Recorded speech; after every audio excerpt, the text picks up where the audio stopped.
Well, today we're going to talk a bit about James. It's not a book that we study very often. It's not a very long book. His title amongst the disciples and the apostles was James the Less. And I cannot find any reference to why they would say less, except that he seemed to have replaced the other James, who was a disciple, and he was one of the early ones to die for the Christian faith after Jesus had died and been resurrected. Now, the other thing about James is that it's said that he was a brother of Jesus. Now, I read 2 or 3 things this week that suggest that he was likely a stepbrother of Jesus, that Joseph was married prior to marrying and had widowed, and prior to marrying Mary, and had children of his own from the first marriage. And James was likely one of these children from the first marriage. Now, why does he become so important? Well, there's not a lot written about James, but James and Paul were the first leaders of the church in Jerusalem after the death of Christ. They shared that role until Paul got himself in trouble at the temple, and they were going to crucify him. And if you remember, they slipped him out of Jerusalem at night to save him from the temple guards, which left James in charge of the Jerusalem council. The council that had been formed that would be the guiding principal group as far as what would be considered to be acceptable within the theology of Christ. So James had a very important role. Now, James writes about the concept of favoritism. Not something I'm sure that any of you have experienced one way or the other. If you were in a family and you were likely the youngest, you would always say that your older brother and sisters were always favored over you. If we went back a generation, and if you were male, and you were the firstborn, you would definitely be favored within the family because you would be considered to be the heir apparent to whatever the family had. Second, thirdborn, they're insurance policies. If the first one dies, then we at least have someone to fill in afterwards. So it let you know where you stood in the family structure. If you're in a work environment where there was more than 4 or 5 people, there would always seem to be a favorite for the employer. Someone that person would always go to. Even though that person might not have the most seniority, but always go to. So favoritism has its negatives. It also has its positives, because if you were the favorite, you were given special attention and special training. But the other employees would be totally ticked off with you. And they would do everything to try to sabotage this relationship. So favoritism. Now, the example that James used is that somebody who comes into the temple and is wearing a gold ring, likely a gold earring, chains, robes that are fashionable, comes in and notices that the pews are filled with peasants. It would be his expectation that someone would move to make room for him.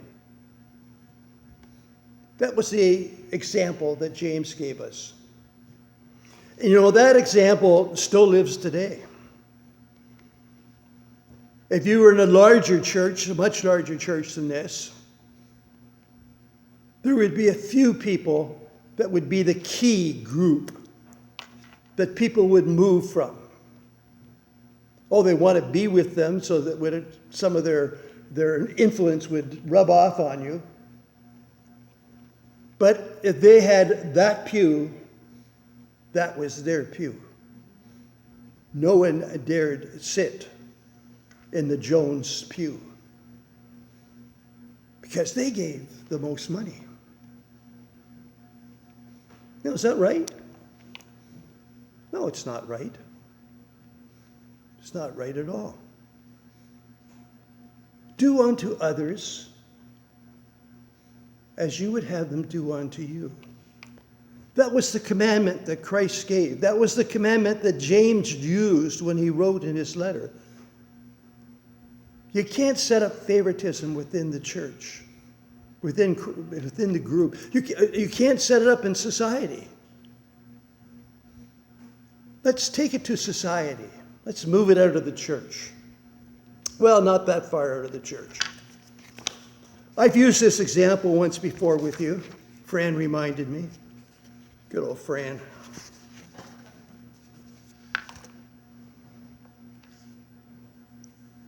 Just outside of Kitchener, there's a studio owned by Timothy Schmaltz.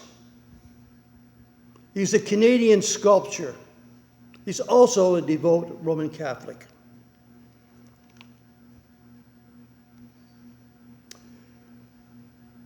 Back in 2013,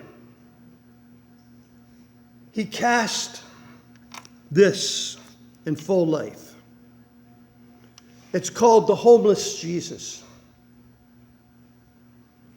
It does not show the face. It does show the feet. And you'll see in the feet the marks of the nails or the spikes that were put into Christ, telling us that that is Christ laying on that bench. Now, he did it hoping that he would get a commission, obviously, and he offered it to the church for $22,000. He offered it to two of the largest Roman Catholic churches in Toronto. The first one got back to him and said, we can't get a unanimous decision as to whether it's a piece of art we'd like to have in our church or around our church. And anyways, we're having reconstruction done on the church. It's not a good time to either expense or have that image on the way into church. The other one wasn't quite as polite. They just said, no, we don't want it. It's not an image that we want on our sidewalks on the way into church. Obviously, Timothy was distraught because he thought he was telling the story from Matthew of Jesus being with the poor. Throughout Matthew and the other Gospels, Jesus spends his time not with the rich, but with the poor. Those that were ill, those that had physical disabilities, those that have mental illness. Those are the stories we hear about in the Gospels. That's where Jesus spent his time. And when he tended to meet the rich, he was tended to be in conflict with them most of the time. So Timothy thought he had captured the spirit of Jesus, taking from it the men that he had seen laying on benches in around Kitchener and Toronto, homeless. And remember, Jesus didn't have a home, at least not during the period of time that we know of him, which wasn't long, about 3 or 4 years. He was constantly traveling, going to people's homes, being invited in. He was homeless for that period of time. Now, the University of Toronto Regis College approached him, which is the Catholic college on campus, and indicated that they would be willing to accept the sculpture. And I'm not sure whether they paid for it or not. I'm sure they paid something.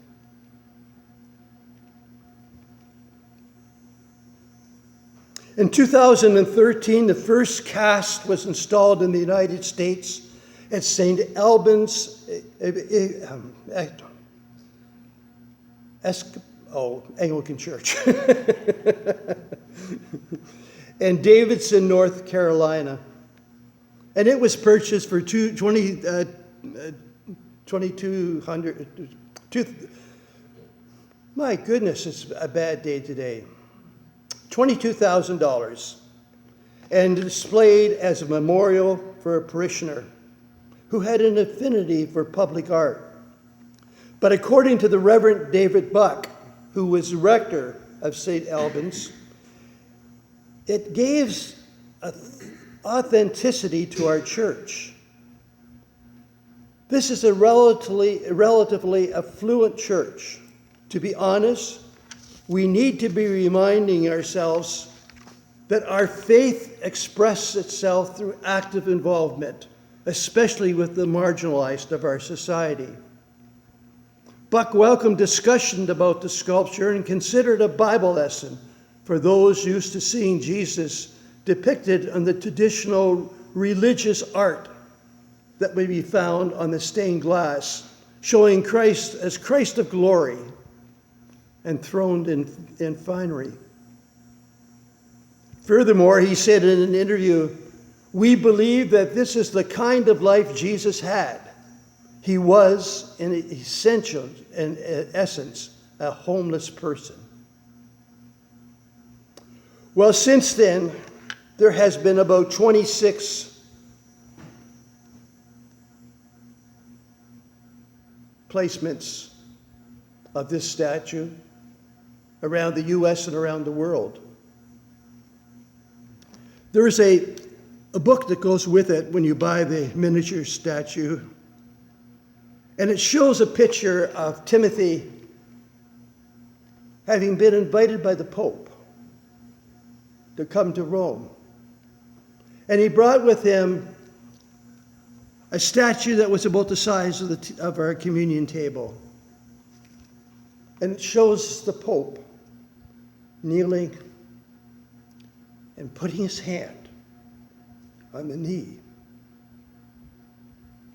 spending time in prayer. Because as we know, the Pope is a man who lived in poverty, has found it very difficult to live in the affluent nature of the Vatican, still finds time, or used to before his health started to drop off, to find time to slip out and spend time with what he considered to be his people.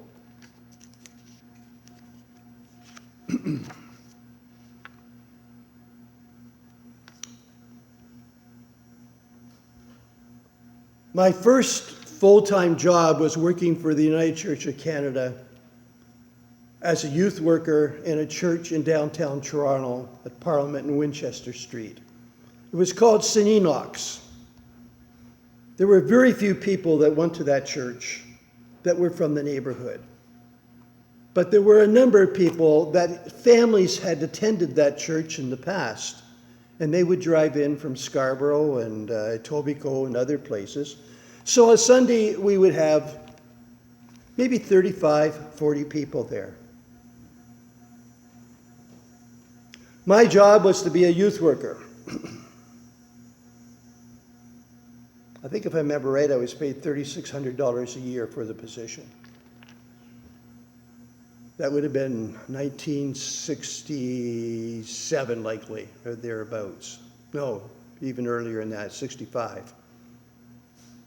I was young. I wasn't much older than the young people that I was working with. I had 3 jobs to do, well, 4 jobs to do. Number one, I had to type the bulletin. That was one of my tasks.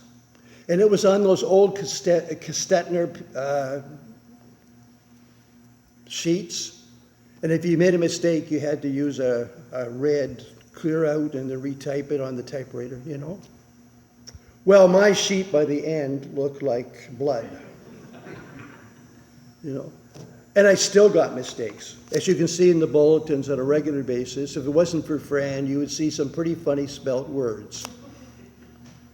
But anyways, I'd do that, and then I'd crank it out, fold it up, and it would be all ready for Sunday. That was one of my tasks. Second task was I had a deaconess that was just about retirement age, and she didn't like going out visiting anymore when people came and asking for food help. So she would interview them, and then she would call me in and say, here are the addresses. Go check if they really need this stuff. If the toilet seat's up, there's a man in the house, so we don't give it to them. Well, you know, if you got kids in the house and some of them are boys, the seats are going to be up. I mean, that's the reality of the situation. But anyways, I kind of ignored that rule and went out and did my visits and came back and either said, yes, you know, I think the family needs it, or no, the family didn't need it. And then I had my youth programs. Thursday, I would run what I called my teeny bopper program, which was a sort of a sock hop after school, right after school. About 4 o'clock, kids would come in, about the ages of 10 to about 13 or 14, and we put some records on, and they'd dance, and they'd have a good time, and we'd have a couple of games or something. And I would try to do something that would be religious-oriented, just to remind them that this is being sponsored by the church. And then Friday evenings, I had my senior coffee house, where we set it up. It was set up like a coffee house in the gym, and they would come in, and these would be from 14 to about 18 they'd come in, and I was maybe 19 at that point. And we would have, I don't know, likely 60, 70 kids in there. So I drew on my resources from Scarborough, from where I grew up, and had volunteers coming in to work with me, because there's no way I could watch what was happening. Booze was the biggest problem back there. Drugs weren't big back in that time. It was booze. And they could find the most ingenious ways to get booze in. Usually the girls would bring it in the purse and then put it into the water closet on top of the toilet. And yet you'd do a check on a regular basis and find it. And I used to tell the kids, look, I don't care if you drink afterwards. I do care if you drink afterwards, but if you've brought booze, there's a cabinet in the kitchen. Put it there, put your name on it, and it'll be there when you leave. Now, the Youth Bureau of Toronto Police Department wasn't excited about that concept, but it was the way I could try to keep the place as dry as possible. And yet kids would still get drunk during the evening, and I couldn't figure it. And back in those days, do you remember the Don Cherry type collars that we used to wear? And the bright shirts that we used to wear, sort of thing. And the bell bottoms that would go down and swing right out, sort of thing. And I think to myself, there's no way you're bringing in any booze. There's one guy, though, every time he ended up getting kind of high. And I thought, there's got to be a way he's bringing this stuff in. So I watched them really carefully, and then every once in a while I would notice this. I thought to myself, he's sucking something up. Well, the guy was pretty sharp. What he had done is he got a flask down here and strapped it on where the bell bottoms go out, and ran a tube all the way up to his collar, and had it all pre-mixed and would suck it in that way. Ingenious. He's terrible at school, but ingenious. I mean, this kid had great potential. Oh, yeah, he likely is, So anyways, or either dead, one or the other, because most of the kids there joined one of the gangs and So that was my. So one of the things I realized was, these kids were like any other kids. They might live in the poverty area, but they still had needs. They still had problems. They kept talking about the fact that, this uncle had moved into the house, or that uncle had moved into the house. And it took me, because I grew up in Scarborough, it took me a little while to realize that uncle didn't mean brother or, uncle. It was the new boyfriend that had moved into the house. So you learn these things as you go along. I can remember one Sunday we were doing, the other part of my job was to do the first part of the service for Nick, the minister, and it was to do the call to worship and to introduce the first couple of hymns, and then I would sit down and he would take over. He had a bad heart and didn't want to stand very long, so it was fine. And all of a sudden, there was this commotion at the back of the church. And I looked, and there was this gentleman that was lying down on the pew and didn't fit the usual dress of most of the members of the congregation. And that was fine as long as he stayed quiet, although I noticed people were moving away because he obviously had body odor that was causing problems. And Nick kind of looked over at me and he said, "Do something." And I thought, oh, well, he's not causing a problem. Until the snoring got so loud that, just before Nick's sermon, I realized I had to do something. So I walked down and I woke him up and I invited him for a cup of coffee down in the kitchen. And we had a great chat, He was really hungover from the night before. He'd been out with a group of his buddies sharing a bottle of wine, a couple of bottles of wine. But at an early age, I was introduced to a group that I had never even realized functioned in the city. Because I grew up in Scarborough. Scarborough when it was brand new. We didn't have streets paved back in those days. If you wanted to get to downtown Toronto, you had to go out to Eglinton, flag the Grey Coach bus, take it into pharmacy, get on the TDC, take the buses down, and get down. But there was no service out in Scarborough back in those days. So it was a strange thing for me to understand this whole concept. But you learn that everybody has a story. Everybody has a story. This gentleman that was sitting lying on the pew had been a civil engineer.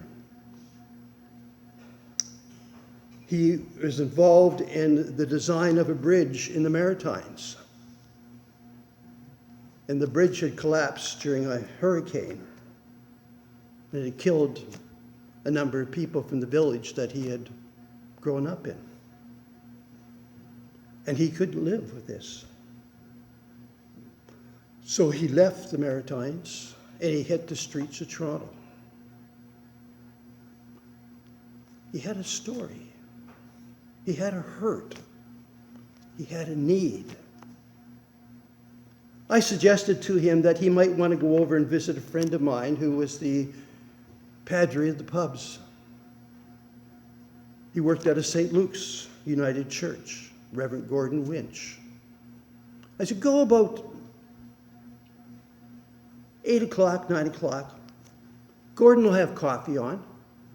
I said, you might even see a few of the friends that you go out and spend your evenings with. Every day during the week, Gordon would have this group. It would change, usually about 10, sit around, talk, tell their stories. And Gordon had the ability to be able to accept anyone at any time. You might not have seen him for a month or 2 months, but when you walked into that group, you were immediately part of the group. It was a tremendous ability, one that I've never been able to really understand or to learn. But it was total acceptance. That image, the image of Christ on the bench, is to remind us that we can get pretty comfortable sitting around in our suits and our ties and our nice Sunday outfits. How would we feel if someone came in and sat down on that chair behind Reed there, smelling of alcohol? The group would move away a bit. But I think this group would find a way to come around him, support him, help him, give him some positive advice, but most importantly, accept him as an individual. Because that's what we would want someone to do to us if we came into that environment. So to do unto others as you would like them to do unto you. In the name of the Father, Son, and Holy Spirit. Amen.